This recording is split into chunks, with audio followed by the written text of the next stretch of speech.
साहित्य रसिक हो, नमस्कार. मी वैजयंती करंदीकर कणकवली येथून बोलत आहे. सिंधू साहित्य सरिता या पुस्तकामध्ये मी विद्याधर भागवत यांच्यावर तेजोमयाचे तेज नावाचा लेख लिहिला आहे.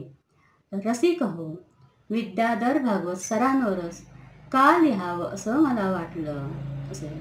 कारण विद्याधर भागवत साधे सरळ स्मितहास्य चेहऱ्यावर, साधी राहणी आणि उच्च विचारसरणीच आहे.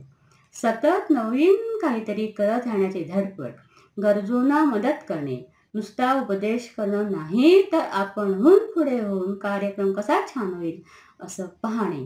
भागवत सर उत्तम साहित्यिक, उत्तम कवी होते. एखाद्याच्या कवितेला प्रधानांनी दाद द्यावी अशी कविता लिहिणारा विद्वान कवी असेल ना, तो पाहण्यासाठी हा लेख वाचावाच लागेल. त्यांचा काव्यसंग्रह वाचावाच लागेल.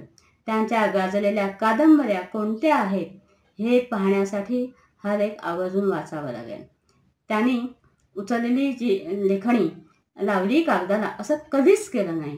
पूर्ण विचार करून सर अभ्यासपूर्वक लेखन करत असत. त्यांच्या साहित्याची खूपच वैशिष्ट्ये आहेत.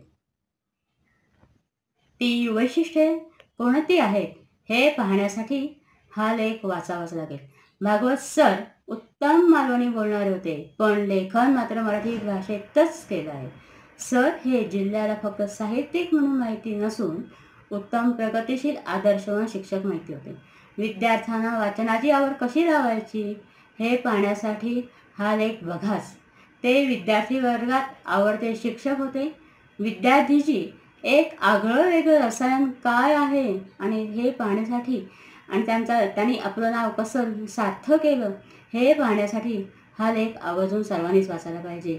आणि रसिक हो आणि मित्र हो, एक लक्षात घ्या, सिंधू साहित्य सरिता हे पुस्तक, ह्याच्यात सर्व आमचे साहित्यिक सगळे 16 यांनी सगळे लेख लिहिले आहेत. हे पुस्तक तुम्ही आवर्जून वाचा आणि त्याच्या खाली त्यांचे नंबर दिले आहेत, त्यांना तुम्ही त्यांच्या प्रतिक्रिया कळवा आणि हे तुम्ही नक्की कराल याची मला खात्री आहे.